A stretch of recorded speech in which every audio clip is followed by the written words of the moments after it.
ये जो तिलक है माथे पर, ये कहां से आ जाता है? इसके पीछे बहुत सोच होती है।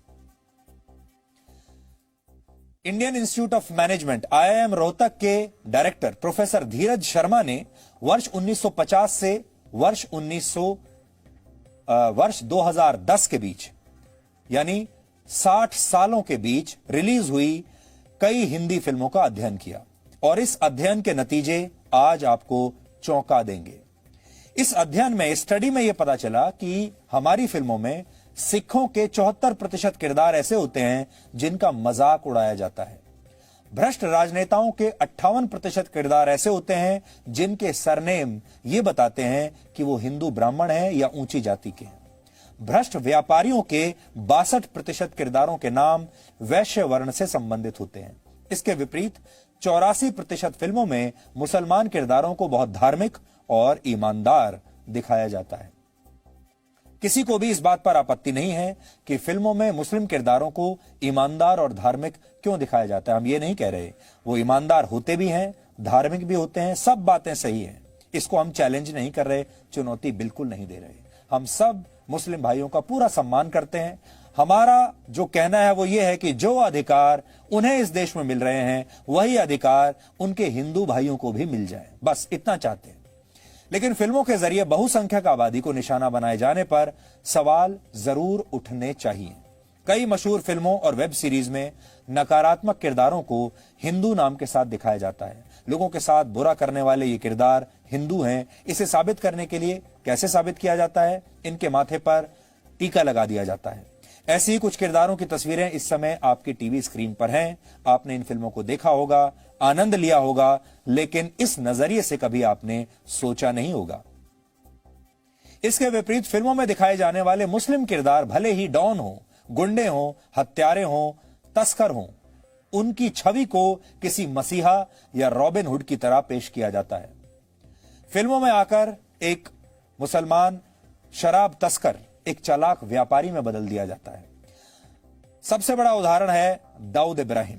दाऊद इब्राहिम जैसे अंडरवर्ल्ड डॉन की बहन रॉबिन हुड यानी गरीबों की मसीहा बन जाती है। दाऊद इब्राहिम को भी एक डॉन की तरह दिखाया जाता है, पूरे ग्लैमर के साथ दिखाया जाता है। एक गुंडा लोगों की मदद करने वाले व्यक्ति में अचानक से बदल जाता है। आपको ऐसे एक नहीं अनेक उदाहरण अगर आप चाहें तो मिल जाएंगे हमारी फिल्मों में। फिल्मों में हिंदू धर्म का मजाक बहुत आसानी से उड़ा दिया जाता है, लेकिन क्रिएटिव फ्रीडम के नाम पर किसी और धर्म के साथ ऐसा करने की हिम्मत किसी प्रोड्यूसर, डायरेक्टर या एक्टर में नहीं होती। 1970 में आई मशहूर हिंदी फिल्म दीवार का आपको याद होगा, एक मशहूर किरदार था विजय, जिसे अमिताभ बच्चन ने निभाया था उस समय। विजय का किरदार, वो भगवान के मंदिर जाकर भगवान पर सवाल उठाता है, लेकिन किसी को इसमें कोई आपत्ति नहीं हुई और ये फिल्म सुपर हिट हुई थी और इसे देखने वालों में भी बड़ी संख्या में हिंदू लोग थे। फिल्मों में फूहड़ किस्म के किरदारों के नाम अक्सर राम रख दिए जाते हैं, आपत्तिजनक डायलॉग लिखे जाते हैं, लेकिन इस पर कोई कुछ नहीं बोलता। वर्ष 2013 में एक मशहूर फिल्म आई थी जिसका नाम था गोलियों की रासलीला रामलीला। इस फिल्म में रणवीर सिंह राम के किरदार में थे, दीपिका पादुकोण के किरदार का नाम था लीला। इस फिल्म में एक डायलॉग आता है जो इस प्रकार है, राम रंग रलियां मना रहा होगा हनुमान गली में। इस फिल्म में भगवान श्री कृष्ण और हनुमान का भेष धारण किए हुए कुछ लोगों को फूहड़ किस्म का डांस करते हुए दिखाया गया और सीन के बैकड्रॉप में भगवान राम का एक पोस्टर लगा हुआ था। पीके जैसी फिल्म में भी बड़ी आसानी से हिंदू रीति रिवाजों और प्रथाओं पर सवाल उठाए गए, लेकिन जैसे ही किसी फिल्म पर इस्लाम या ईसाई धर्म को मानने वाले लोग आपत्ति करते हैं, वैसे ही उस फिल्म के प्रदर्शन को रोक दिया जाता है या उसके इस तरह के सीन्स को सेंसर कर दिया जाता है। भारत में बनने वाली हिंदी फिल्मों में पाकिस्तान तक के लोगों की भावनाओं का ध्यान रखा जाता है, लेकिन बहुसंख्यकों की भावना का ख्याल किसी को नहीं आता। IIM रोहतक के डायरेक्टर प्रोफेसर धीरज शर्मा ने इस विषय पर रिसर्च की थी, जिसके बारे में हमने आपको बताया। उन्होंने 20 ऐसी फिल्मों का अध्ययन किया जिनके केंद्र में पाकिस्तान था।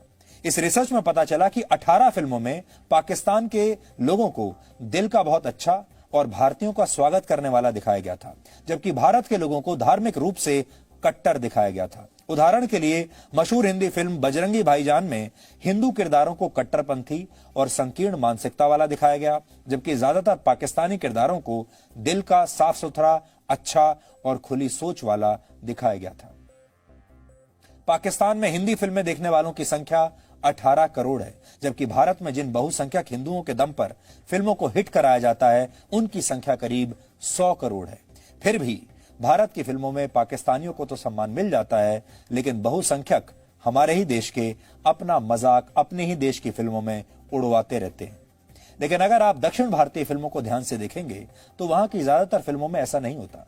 दक्षिण भारत की फिल्मों में मंदिर भी दिखाए जाते हैं और नायक को गर्व के साथ हिंदू के रूप में दिखाया जाता है। इसका सबसे बड़ा उदाहरण मशहूर फिल्म बाहुबली है, जिसका मुख्य नायक न सिर्फ हिंदू है बल्कि भगवान शिव का एक बहुत बड़ा भक्त भी है।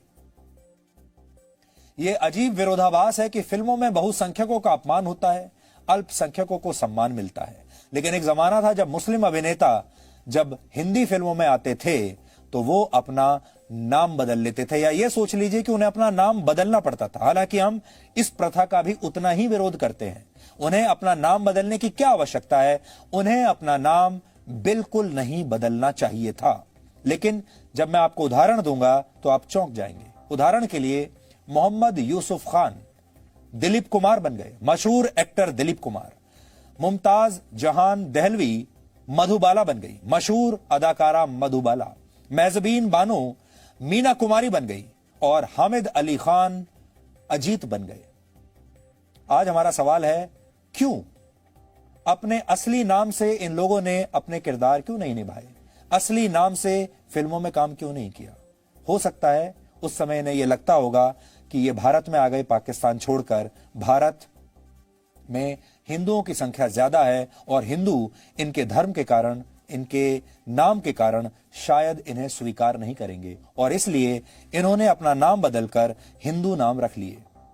लेकिन इनसे आप ये समझ गए होंगे कि फिल्मों और विज्ञापनों के लिए हिंदू सिर्फ एक उपभोक्ता है, कस्टमर है। ऐसा उपभोक्ता जिसकी भावनाओं को ठेस पहुंचाने में कोई एक पल की भी देर नहीं लगाता।